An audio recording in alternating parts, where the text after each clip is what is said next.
आसनसोल से बिहारी बाबू शत्रुघ्न सिन्हा लोकसभा उपचुनाव जीत गए।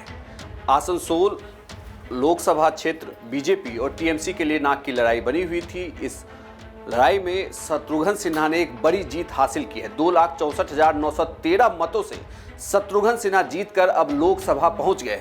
दरअसल आसनसोल लोकसभा का चुनाव टीएमसी जीतना चाहती थी, लेकिन इसके पहले के लोकसभा चुनाव में टीएमसी ने इस सीट पर टीएमसी को हार मिली थी। बीजेपी के बाबुल सुप्रियो इस चुनाव में जीते थे, लेकिन बंगाल विधानसभा का जब चुनाव हुआ तो उस चुनाव के बाद बाबुल सुप्रियो ने इस पद से इस्तीफा दे दिया था आसनसोल की सीट से। उसके बाद यह सीट खाली हुई थी। अब वे उपचुनाव में शत्रुघ्न सिन्हा जीत गए।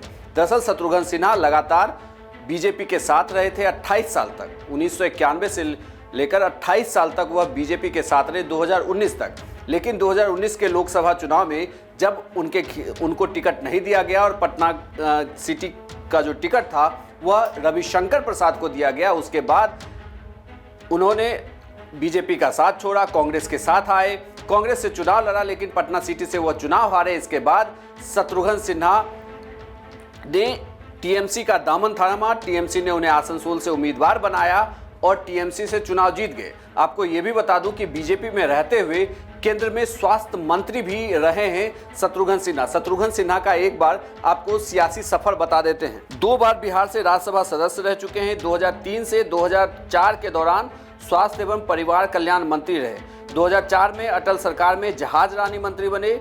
2009 में पहली बार पटना साहिब से लोकसभा पहुंचे। 2014 में दोबारा पटना साहिब से लोकसभा सांसद चुने गए। शत्रुघ्न सिन्हा 2019 में बीजेपी से अलग हुए थे। 2019 के बाद से लगातार एक राजनीतिक ठिकाना ढूंढ रहे थे शत्रुघ्न सिन्हा।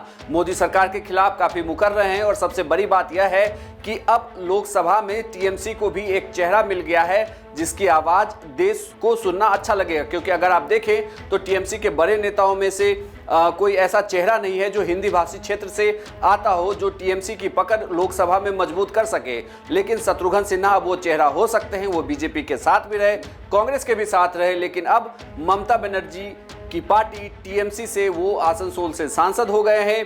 बिहारी बाबू की यह बड़ी जीत है बंगाल में, जहां उन्होंने बीजेपी को हराया है। साथ ही आपको यह भी बता दूं कि बाबुल सुप्रियो भी विधानसभा उपचुनाव जीत गए हैं। जो बाबुल सुप्रियो आसनसोल के सांसद पद से उन्होंने इसलिए इस्तीफा दिया था क्योंकि बंगाल में बीजेपी की हार हुई थी। उसके बाद उन्होंने कहा था कि वो राजनीति में वापस नहीं आएंगे, लेकिन विधानसभा उपचुनाव में टीएमसी ने उन्हें उम्मीदवार बनाया। वह भी चुनाव जीत गए हैं। लेकिन बड़ी खबर इस वक्त यह है कि पटना साहिब से हारने के बाद जो शत्रुघ्न सिन्हा राजनीति से एक तरीके से आउट हो गए थे, अब एक बार फिर से उन्हें एक ठिकाना मिल गया है और टीएमसी से वो आसनसोल से 2,64,913 मतों से चुनाव जीतकर लोकसभा पहुंच गए हैं। यह जानकारी आपको कैसी लगी हमें कमेंट बॉक्स में लिखकर जरूर बताइएगा और बिहार की तमाम छोटी बड़ी खबरों के लिए देखते रहिए बिहार तक।